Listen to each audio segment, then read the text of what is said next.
Kumar and welcome to the Raghuvansh Convent School online classes. Dear students, we have finished chapter 66 and now in this class we are starting a new chapter, that is chapter 7, control and coordination. What do you mean control and what do you mean coordination? Control मतलब नियंत्रण. नियंत्रण क्या होता है? आप अपनी daily life में आप इसको कहां देखते हैं? मतलब ये कि आपके बड़े भाई बहन हो सकते हैं, आपके मम्मी पापा हो सकते हैं, वो आप पर नियंत्रण रखते हैं. नियंत्रण मतलब क्या है?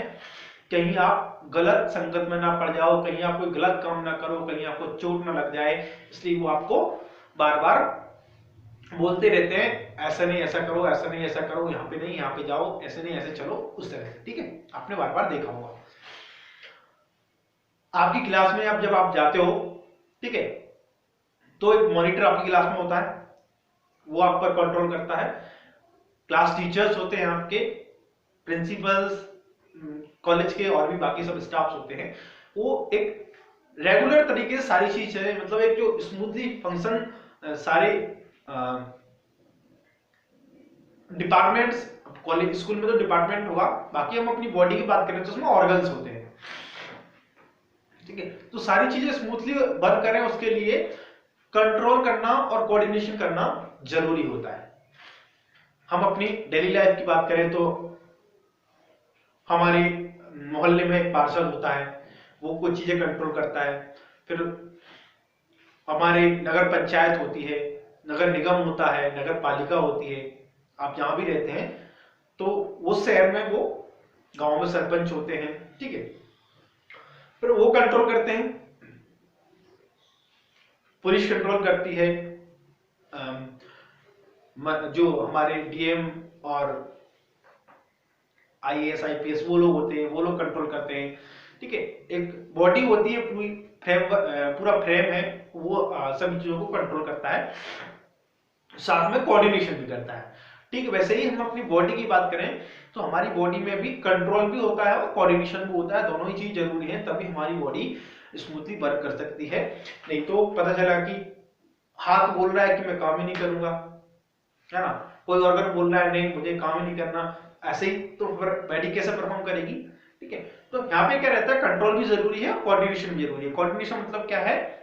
दूसरे का सहयोग करना, है ना. तो करते हैं ना, कोऑर्डिनेशन करते हैं. आप लोग भी अपनी क्लास में कोऑर्डिनेशन करते हो. आपके फ्रेंड का किसी का होमवर्क नहीं हो रहा है तो उसको होमवर्क कराते हो, आप उसको कॉपीज देते हो, है ना, वो भी आपकी हेल्प करता है टाइम टू टाइम. तो ये कोऑर्डिनेशन होता है, आपके परिवार में भी होता है, आपके भाई बहनों में होता है. ठीक है, तो ये सब क्या होता है? कोऑर्डिनेशन होता है. ठीक है, तो दोनों ही चीजें जरूरी है किसी भी किसी भी सिस्टम को वर्क करने के लिए. सिस्टम बोलेंगे हम इनको, है ना. सिस्टम क्या होता है? यहाँ पे एक से एक या एक से ज्यादा अधिक सेपरेट, ऐसे हम कंप्यूटर की बात करें तो कंप्यूटर में क्या होता है? इनपुट भी, मतलब माउस भी होता है, कीबोर्ड भी होता है, मॉनिटर भी होता है, सीपीयू भी होता है, स्पीकर्स भी होते हैं, प्रिंटर भी होता है. लेकिन वो सारे सब मिलकर क्या बनाते हैं? कंप्यूटर सिस्टम बनाते हैं, एक सिस्टम बनाते हैं. ठीक है, तो यहाँ पे क्या, हमारी बॉडी में भी सारी चीजें अलग अलग हैं, लेकिन सब मिलकर वो एक पूरा सिस्टम बनाती हैं. ठीक है, इसी के बारे में हम पढ़ने वाले हैं इस चैप्टर में. ठीक है, तो इंट्रोडक्शन करते हैं थोड़ा सा. In this previous chapter we looked at life process involves in the maintenance function in living organisms. There we had started with a notion we all have that if we see something moving, it is alive. Some of the movements are in fact the results of growth as the plant seeds. These movements are in fact of results growing in the plant and seeds germination and growth that can be seen in the seeding moves are the course of few days.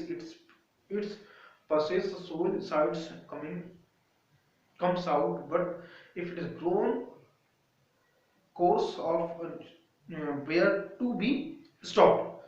Their movements should be happen, but movements as in many animals and some plants are not connected with growth. मतलब previous chapter में हमने movement के बारे में पढ़ा। जब कोई plant है, कोई एनिमल है, वो ग्रोथ कर रहा है, मतलब मूवमेंट कर रहा है, तो हम समझते हैं कि अलाइव है ना। तो अब लेकिन कभी कभार क्या होता है, कोई प्लांट है, कोई एनिमल है, मतलब कोई प्लांट है, कोई सीड है, वो ग्रोथ नहीं कर रहा है। उस कंडीशन में क्या, जब वो ग्रोथ नहीं कर रहा है या फिर वो ग्रोथ कर रहा है तो वो धीमे धीमे कर रहा है ना। तो धीमे धीमे कर रहा है तो वो कुछ हफ्ता 10 दिन महीने के बाद उसमें चेंज देखने को मिलता है। लेकिन कुछ ऐसे हैं कि जो मतलब ग्रोथ ही नहीं कर रहे, are not connected growth, these are not movement caused by growth. मतलब ग्रोथ के कारण में कोई मूवमेंट नहीं होता। समझ रहे हैं मेरी बात को? जैसे कि आप पौधे को लोगे, पौधे में ग्रोथ होगी तो उसमें मूवमेंट होगा, है ना। वो अगर सपोज इतना बड़ा है, फिर वो इतना बड़ा हो जाएगा तो उसमें मूवमेंट हो जाएगा। कोई सीड है, वो कल को जर्मिनेट करेगा, उसमें से अंकुर निकलेगा, तो वो उसमें मूवमेंट करेगा, ठीक है। वैसे ही कोई पेड़ है, तो वो ग्रोथ करेगा तो वो मूवमेंट करेगा। लेकिन कुछ ऐसी चीजें हैं, कुछ ऐसे मतलब हमको क्या बोलेंगे, प्रोसेस जो मतलब प्रोसेस से रिलेट ही नहीं करते, ग्रोथ से रिलेट ही नहीं करते। फिर अब उनको हम कैसे मतलब आइडेंटिफाई करेंगे कि ये प्रोसेस में कुछ हो रही है नहीं हो रही, उसी के बारे में चैप्टर है। Why do we associate with such vicious movements with life? A possible answer is that they think movement of response to change in the environment of the organism that can be running because it has seen in mouse.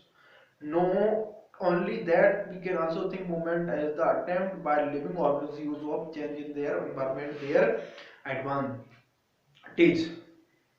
7.1 animal nervous system. Animal nervous system में क्या है? In animals, such control and coordinate are provided by nervous and muscular tissues. Nervous or muscular tissues, which we have studied in class 9th. Class 9th याद है आपको? आपने muscular tissues पढ़े थे, nervous tissues पढ़े थे, उससे पहले भी 8th और उसमें पढ़े होंगे आपने। Touching in hot object in the urgent and dangerous situation for us, we need to detect it or respond to it. How do we detect that we are touching a hot object? मतलब कोई गरम तपेली mummy ने रखी है लाकर, और आपको नहीं पता कि वो तपेली गरम है ना, या वो मम्मी ने आपको खीर खाने के लिए दी और वो आपको नहीं पता कि वो गरम है, ठीक है। आपने चम्मच से उठाई और गप मारी, तब क्या होगा? तब आपके यहां से आवाज निकलेगी, ठीक है। लेकिन अब मुद्दा ये है कि हम उसको टच किए बिना या उसको चखे बिना कैसे आइडेंटिफाई करें कि ये गर्म है या ठंडी है। All information from environment is detected by the specialised tips for some nerve cells. तो उसके लिए क्या काम आती है? हमारी नर्व सेल्स काम आती हैं। This receptors are usually located in our sense organs. Sense organs क्या होते हैं? कमॉन सेंस ऑर्गन्स क्या होते हैं? सेंस मतलब जिससे हम फील कर सकते हैं। सेंस किससे फील कर सकते हैं हम? आंखों से, कानों से,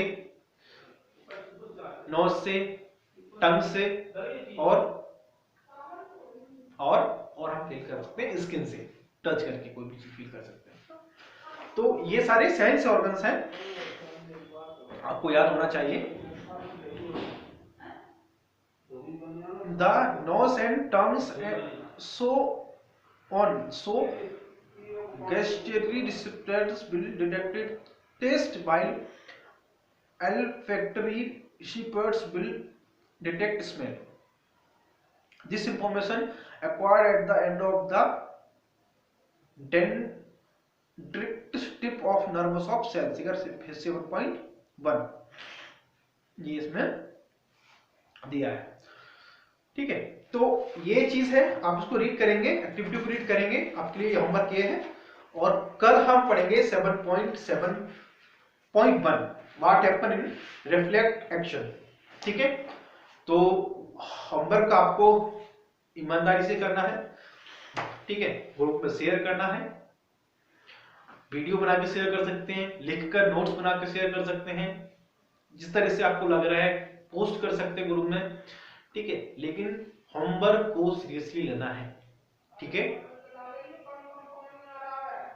तो आज के लिए इतना काफी है। नेक्स्ट क्लास में हम 7.1 पढ़ेंगे।